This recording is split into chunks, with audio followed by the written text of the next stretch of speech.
pengacara William Zai, salah satu kuasa daripada Agus, dan juga ada Marlina dan Denny.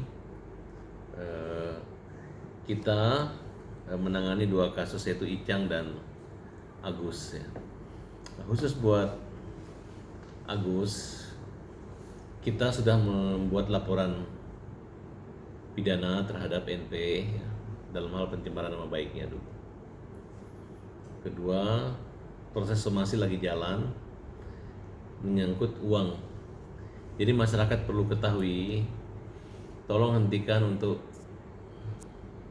membuli Agus. Kita sebagai manusia yang sempurna harus bisa menyempurnakan pandangan sikap kita melihat ketidaksempurnaan dari Agus. Biar bagaimanapun Agus adalah orang yang kena musibah, matanya disiram air keras. Jangan diejek-ejek, jangan diolok-olok.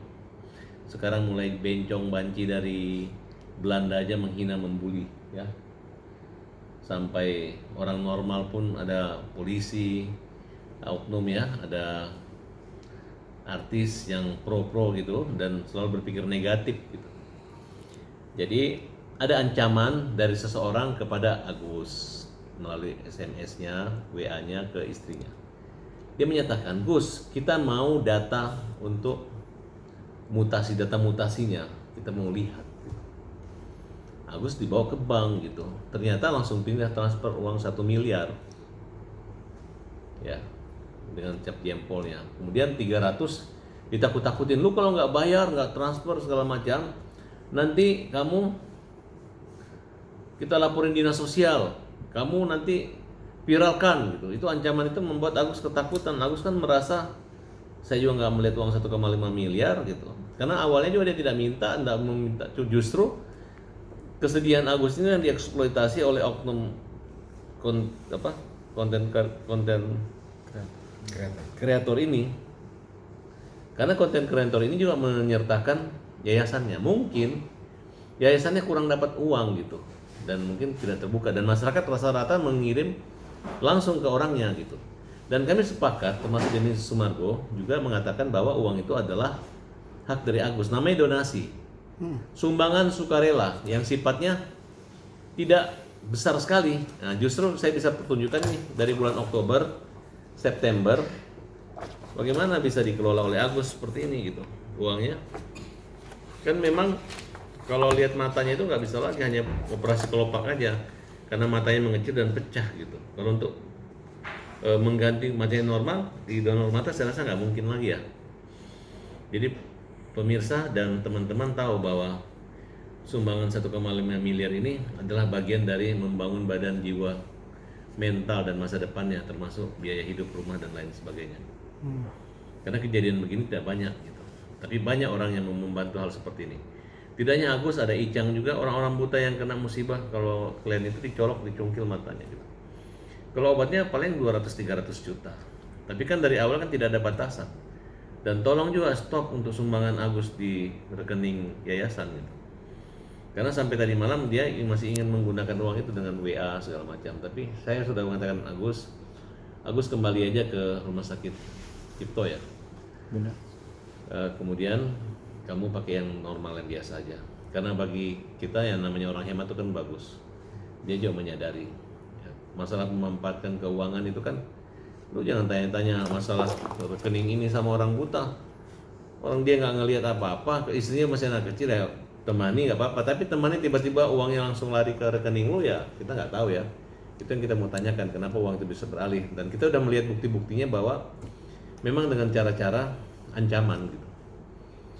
Nah sekarang menjadi pertanyaan, ada nggak legal standing daripada Nopi untuk menguasai uang itu? Ada nggak amanah dari orang yang menyumbang untuk melalui Nopi? Kalau melalui Nopi, kenapa nggak langsung ke rekening yayasannya gitu? Kenapa nggak terang-terangan dilarang menyumbang buat mata Agus melalui rekeningnya Agus?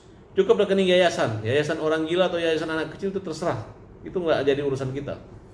Yang menjadi urusan kita ketika uang itu sudah terkumpul 1,4 miliar lebih, kemudian uang itu digunakan, diambil oleh yayasan tersebut. Dan ini menjadi viral karena kami tidak melihat bahwa adanya upaya pencegahan, mengklarifikasi, meluruskan, menjaga mental maupun fisikis daripada Agus yang dilakukan oleh NP ya. Terhadap perkara ini malah dibiarkan gitu. malah dibuat orang kayak berkutinju gitu. Nah, di sini saya sangat kecewa sekali. Ada kok pekerja sosial seperti ini tapi tidak sosial. Nah, di sini sampai Agus tadi nelpon dan dia mau bunuh diri, suami istri mau bunuh diri gitu. Dia nggak tega melihat saya dibully. Saya bilang, kamu nggak usah pikiran saya.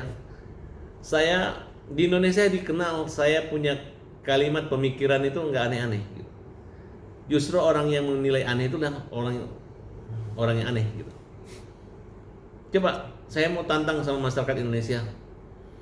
Cara berpikir dan berkomunikasi idealisme Farhad Abbas itu, yang kalian bilang yang nggak benar yang mana? Hampir semua kalimat-kalimat saya benar dan dipuji. Dan menurut saya hanya orang-orang cerdas saja yang mengerti dan paham. Kenapa Farhad Abbas ada di sini? Kenapa? Karena ada kebenaran dan ada ketidakadilan yang saya lihat, yang harus saya luruskan. Ya. Pertanyaannya, apa legal standing daripada Nopi ataupun yayasannya untuk menguasai uang Agus? Saya mau lihat bagaimana perjanjian awalnya, bagaimana anggaran dasar rumah tangga yayasannya. Saya mau lihat apakah ada dapat kuasa atau mandat. Kalau dia mengatakan donatur menyuruh kami menarik kembali, donatur mana? Donatur siapa yang menyuruh kembali? Ya, ini lagi dikaji pasal penipuan. Ya, apa maksudnya? Berarti Kak Agus digunakan sebagai alat untuk mencari uang, dipasang nomor rekeningnya, kemudian dipermalukan, dihujat, dibully, diejek, seolah-olah uang 1,5 miliar nggak pakai berobat BPJS. Saya orang marah. Harusnya kalian bersyukur orang bisa menggunakan fasilitas layanan yang disiapkan oleh negara yang namanya BPJS, Badan Penyelenggara Jaminan Sosial. Nah, kalau uangnya lebih ya nggak apa-apa. Kalau memang yayasannya merasa saya membantu awalnya, ya siapa yang datangin? Siapa yang datangin gitu? Ada ancaman WA-nya ya, saya bacakan sedikit.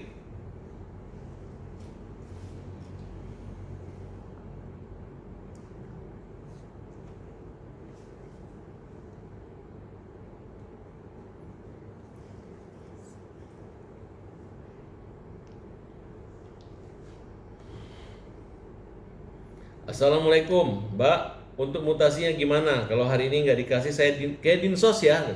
Takut loh. Itu ya dari NP dan bikin laporan. Kita nggak akan main-main. Kita usut semuanya. Kita hanya mau lihat mutasi buat laporan. Loh, udah keluar kok 1,3 miliar, bukan lihat doang. Kita udah ditanyain siapa yang nanyain. Karena viral kemana-mana, siapa yang bikin viral? Siapa yang pergi posting-posting, siapa? Kalau masih nggak mau ngasih nggak apa-apa, kita akan serahkan ke Dinsos. Ya.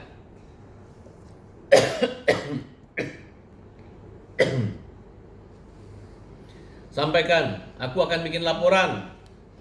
Baik, disampaikan. Saya harus tegas sebagai ketua yayasan. Nanti Agus akan ketarik-tarik. Semua akan berkaitan. Ya. Jangan sampai nggak baik-baik lagi. Di sini aku yang disalahkan. Ya, aku paham. Saya nggak bersalahkan Dinsos. Saya ini banyak rawat ODGJ, Mbak. Maafin. Anak asuh saya 5, Mbak. Saya lebih baik laporkan hal ini supaya saya nggak bersangkutan. Udah main ini nih, playing victim nih. Aku mau lapor ya supaya nggak dikaitkan ya. Loh, yang masang nomor rekening Agus ini bukan orang sakit fiktif, nyata real. Saya lebih baik laporkan hal supaya saya nggak bersangkutan. Jadi pura-pura aku mau laporin loh, aku nggak mau kaitannya. Tapi uang diambil, nggak kooperatif. Aku tunggu sampai hari ini ya. Kalau masih belum, saya akan laporkan. Screenshot, ya, kirim ke dia demi Allah. Nggak main-main gitu. Tuh, cara menakutinya. Saya nggak mau pertaruhkan nama yayasan saya. Saya nggak mau mempertaruhkan nama yayasan saya gitu. Akhirnya mulailah memberi surat kuasa. 3 orang, Neneng dan Wulan maupun Wawa.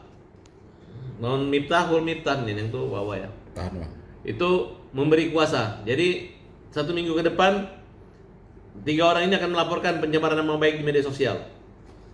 Fitnah.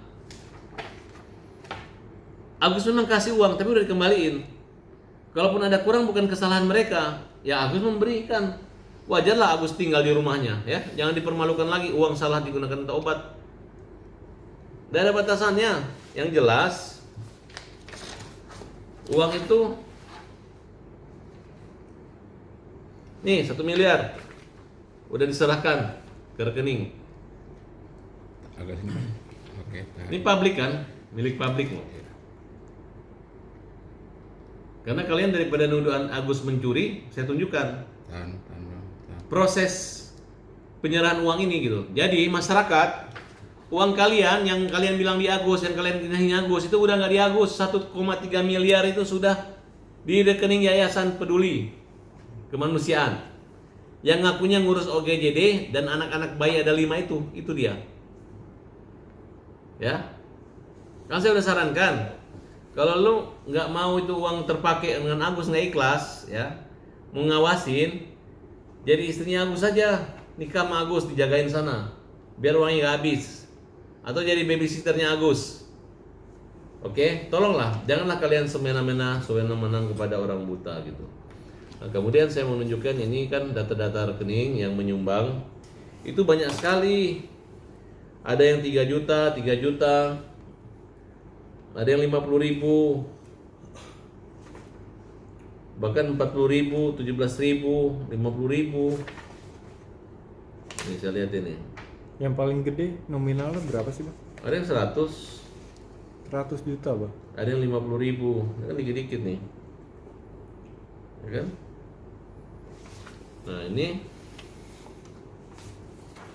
laporan polisi udah ada ya, polisi. Saya nggak sebut namanya ya, yang penting Abu Salim udah laporan polisi. Kemudian bulan September ada yang 11 juta loh, namanya Julia ya.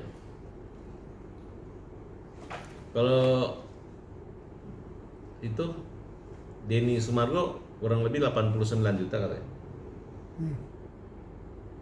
500.000, ada yang 10.000. Winda Prabawati 10.000. 50.000 ada, 100, 200.000, 3.000 ada. Yopita 3.000 perak. 14.000 ada. Lebih mahal materai dibanding sumbangan, tapi ikhlas. Tahu nggak donasi itu apa? Sumbangan sukarela. Benar. Bukan ditaruh di celengan masjid terus si Agus nyolong dari masjid, tidak. Langsung ke rekening pribadi dia. Dan ini disampaikan oleh orang-orang siapa aja. Dan itu berlaku seumur hidup. Nggak ada namanya dinas sosial. Selama Agus tidak minta-minta, dia dikasih itu haknya, hak pribadi orang. Kalau KPK membatasi di bawah 2 juta ya. Ya kalau Agus ini pejabat, lebih 2 juta diambil KPK sisanya, setor buat negara. Nah, tapi ini kalau cuma di bawah 100.000 itu namanya sedekah. Ya jadi masjid, orang buta, orang cacat, anak yatim, janda-janda siap, dan itu halal, baik secara agama maupun secara undang-undang. Jadi jangan permalukan. Justru saya melihat, saya mau teliti dulu, apa kaitan Yayasan OGJD dan anak kecil ini untuk mengurus Agus? Apakah dia punya dasar untuk mengumpulkan dana untuk Agus masuk ke yayasan dia gitu? Karena dia mengait-kaitkan di WA-nya, dia tadi mengatakan bahwa aku tidak mau dikait-kaitkan, berarti kan nggak ada kaitkan, sehingga dia ingin melepas. Tapi yang terjadi, dana itu kembali ke rekening yayasan dan dikuasai oleh pemilik yayasan. Nah, sampai saat ini pemilik yayasan tidak pernah melindungi dan membela Agus yang lagi buta, sehingga hari ini Agus mau bunuh diri dan menyatakan saya nggak tahan lagi katanya. Ya, ketika dia bilang Agus nggak butuh uang, dia ejek. Ini buat makan, buat enggak. Maksudnya, kalau saya sih berpikir tuh uang Agus udah resmi dan sah, itu uang Agus. Siapa yang ambil tuh uang itu maling, siapa yang ambil uang itu pencuri. Nah, kalaupun ada orang-orang yang menyatakan tarik lagi, saya kan untuk mengobatin ya, berarti dia mendukung orang yang lagi terprovokasi gitu. Sedangkan orang yang memprovokator itu aja mengatakan bahwa ini boleh diberikan rumah kontrakan, rumah supaya mendapat penghasilan, tiba-tiba dirubah untuk obat, ya kan? Betul nggak? Dan catatan, Agus sampai saat ini belum sembuh, masih berobat, belum ada operasi besar. Walaupun kembali ke Rumah Sakit Cipto nanti tetap aja dia butuh biaya operasional dan lain sebagainya gitu. Mungkin tanggungan BPJS sampai kapan saya belum tahu aturannya.